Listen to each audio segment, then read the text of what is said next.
Hi, I'm Menaka Raman-Wilms, and you're listening to The Decibel from the Globe and Mail.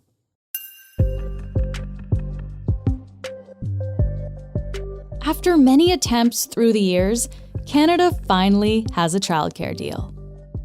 Every province and territory has now signed on to the federal plan.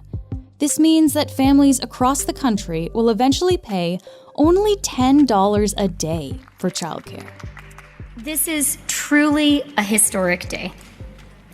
It is the fruit of more than half a century of activism by Canadian feminists who have understood for a really, really long time that early learning and childcare was an essential feminist policy, but also an essential economic policy. That's Deputy Prime Minister and Finance Minister Chrystia Freeland, after the final province, Ontario, joined the deal. In total, the Liberal government has pledged to spend $30 billion on this program over 5 years. But though the money is important, making this deal a reality still faces some major hurdles. For one, there's a shortage of early childhood educators. So who's going to take care of all the kids? Yes, we can throw money at childcare, and it's good that we are, but unless we're sort of building these spaces and staffing them with high quality trained staff, it doesn't matter how much money we throw at childcare. If there's no one to work in these centers, there isn't going to be childcare. Dave McGinn has been following developments on this file for the Globe. He'll talk about why early childhood educators have been leaving the industry in droves and what needs to happen in order to make this plan work. This is The Decibel.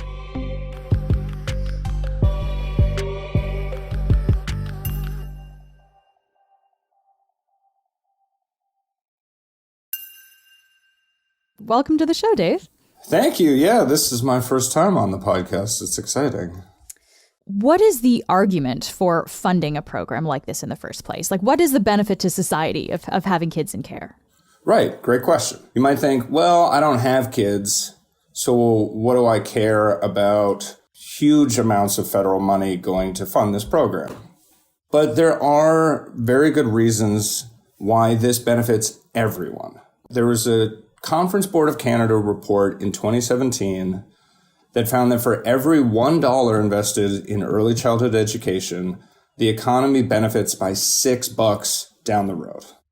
The federal government is putting something like $30 billion into this program through 2025, which is a huge amount of money, but the economic benefits of it promise to be massive because now caregivers, and let's be honest, most of them are probably women, who are at home looking after their children because they can't find good, quality, affordable childcare, can now enter the workforce.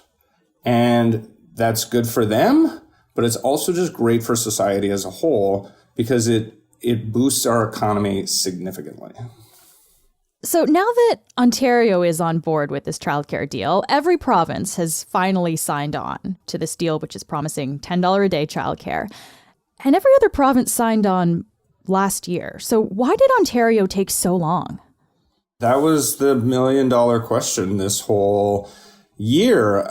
Every other province and territory has signed the deal.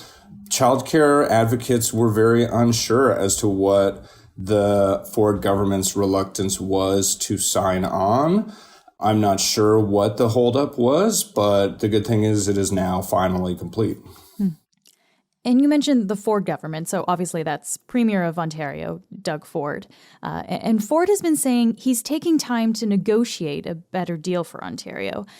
Did he get a different deal than the other provinces and territories? No. The $10.2 billion over 5 years was always on the table. Ontario gets to spend that money in 4 years, which I suppose they might be able to brag about, but that's only because they came to the deal a year late. They also secured a guaranteed 6-year funding, but that funding was always in the plan for every other jurisdiction that signed it. So there's no real substantive difference to the deal that Ontario got compared to any other province in the country. Okay. So what was the point that we were starting at here? What were parents, and are still in Ontario, but what were parents paying for childcare across Canada before this deal came into play? It varies hugely. In Ontario, in 2020, the median monthly fee for infants is more than $1,800 a month. And across Canada, I think the median was still more than $900. So when you compare that to $10 a day daycare, that would have parents shelling out $300, that is a huge savings. For parents in provinces and territories other than Ontario, they've already seen some benefits of this. For parents in Ontario, when will they start to actually see a reduction of their daycare costs? Yeah, parents in Saskatchewan started reaping the benefits of this last July. So kudos to them. But for parents in Ontario, almost right away.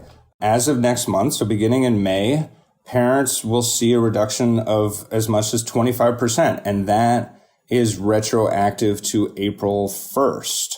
And then in December, those fees will be refunded again by another 25%. And when will they actually see that $10 a day number there? That's going to be a while, but the plan calls for getting to $10 a day by 2025. And just so we kind of nail down the specifics of it, which caregivers are actually going to see the benefits of this program? Is any parent who has a kid being taken care of going to reap the benefits here? So not every kid in care will benefit from the program. The program only applies to licensed, regulated childcare spaces. So if you are a parent, for example, who has a child in an unlicensed spot down the street, you will not see any benefits from the federal program. What about the difference between for-profit and not-for-profit there? For-profit licensed centers can access the federal funding. As far as I understand it, the limitation on for-profit centers is that they can access federal funding for the spots that they currently have. But down the road, if they were to add more spots, they would not be able to qualify for funding for those spots. Because again, as my understanding is, the federal program is hoping to sort of drive more and more not-for-profit licensed spots in the province. And so it doesn't want to incentivize the creation of new for-profit spaces. So costs are one thing, but in order for this to work, there also needs to be spaces in these daycares for these kids. How many spots have been promised as part of this program? It's the biggest challenge for the plan going forward. Right. So in Ontario, just in Ontario, which is Canada's most populous province, so it's going to have the highest numbers, they need to create 86,000 new spaces in 5 years. And that's going to require about 15,000 new early childhood educators, according to the Canadian Childcare Federation.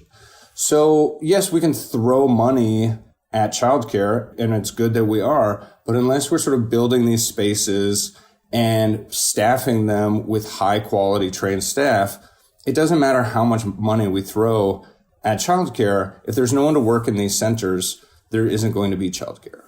Yeah, this is an interesting point to talk about here. What is capacity like now in these centers? Do we have enough room right now for all these kids? I mean, the problem right now you'll find, and this problem predates the pandemic, but has certainly been exacerbated by it, is that many people who work in early childhood education are leaving the profession.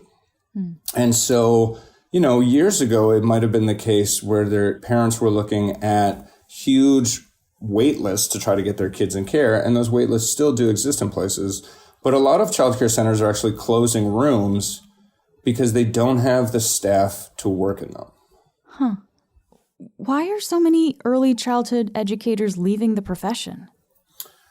There are a lot of reasons that, again, predate the pandemic, right? One is they say the pay is too low. In many areas of the country, they don't have a pension plan Early childhood educators in Manitoba, for example, do have a pension plan. They don't have paid sick days. They don't have paid professional development. So it's hard to look after kids and not be able to afford to have your own kids, for example, or not be able to pay cost of living, not be able to pay your rent in Toronto. So all of those factors have been around for years, but I think especially over the pandemic, it's been incredibly difficult dealing with an unvaccinated population, having to deal with all of the stresses of the pandemic on top of all of those problems that existed before. And so it's just pushed a lot of early childhood educators to their breaking point where they say, why would I do all of this? Why would I subject myself to all of this stress when I'm making just a couple bucks more than minimum wage and I have this 2-year degree that I could go to another sector and probably make just as much money and not be subjected to these stresses?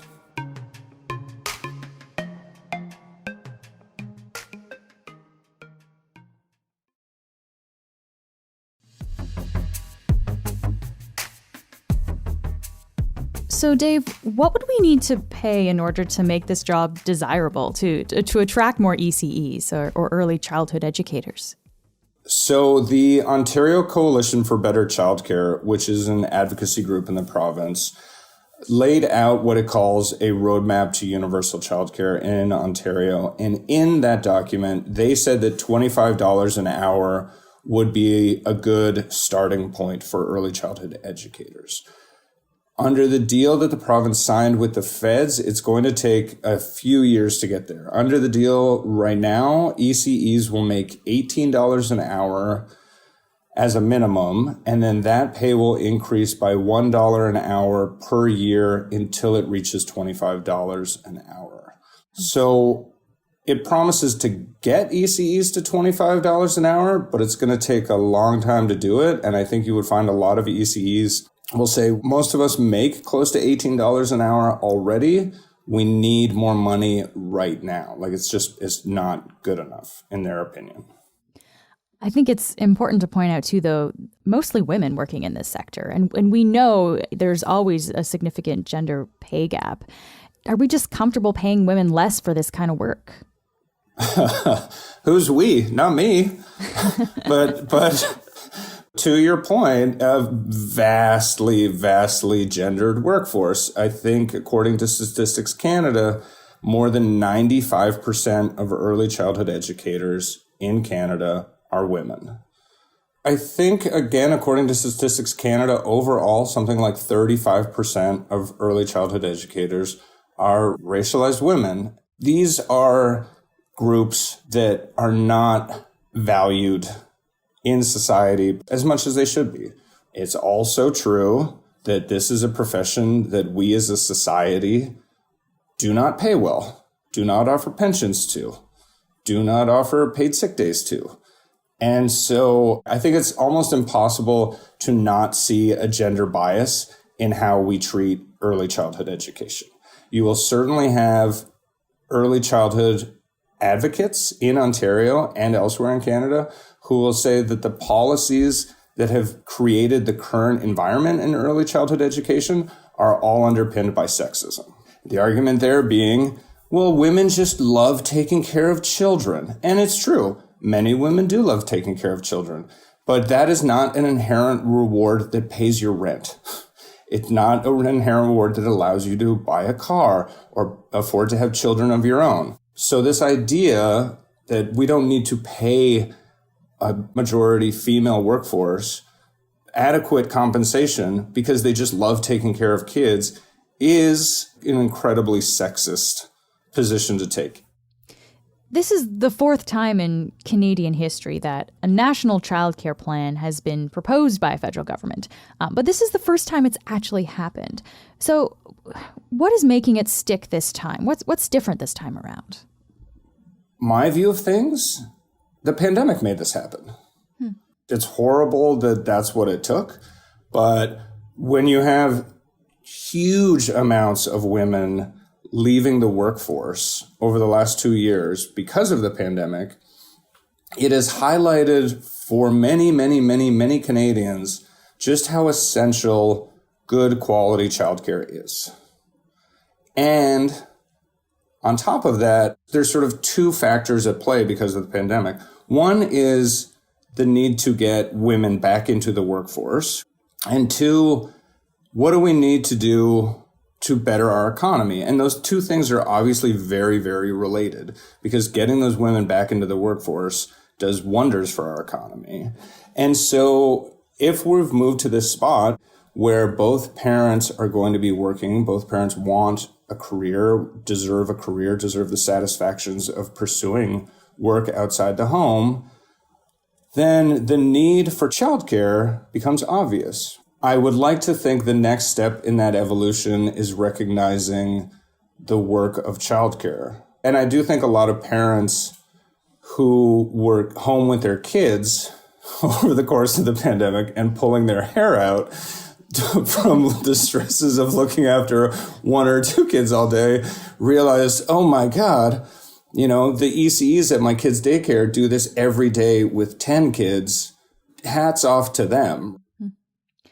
I wonder, is Canada on par with other Western nations for childcare like this? Like, is this a trend that we're seeing in other countries where we're moving towards more reasonable childcare so we can boost the economy in this way?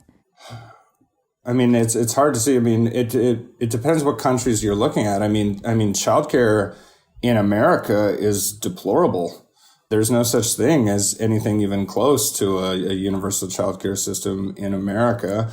Many Nordic countries have incredible systems, but those childcare systems have been around for years, and they certainly long predate Canada's.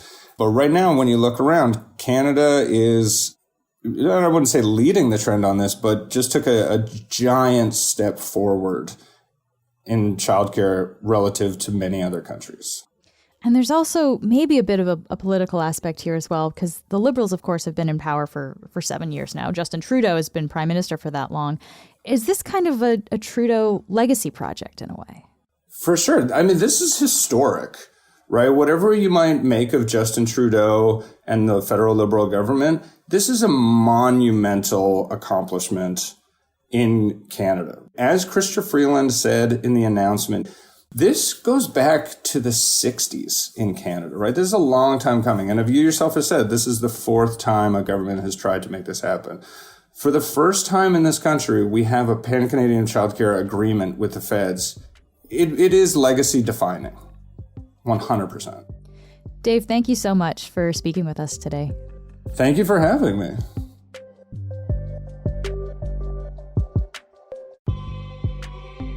That's it for today. I'm Menaka Raman-Wilms. Our intern is Rose Danon.